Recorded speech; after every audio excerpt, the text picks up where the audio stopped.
So here's a nice example of what you can do with the right size brush. If you have this brush, and you can get a really fair amount of material on here.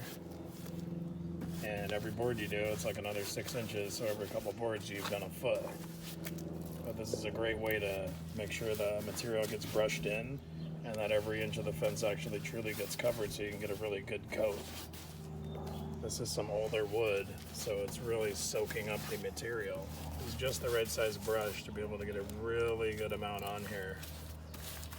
And as you can see, it gets applied really quickly and covered very nicely. So it's just one tip if you're staining a fence by hand. Let's take a look behind us and we'll see what the fence looks like back here.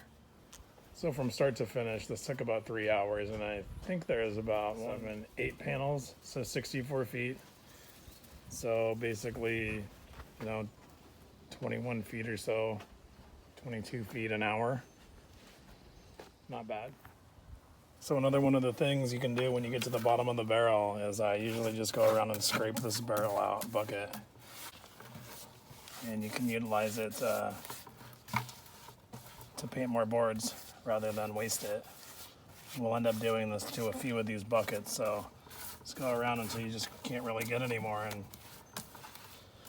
you'll know that you've used up all of your product. Sip out.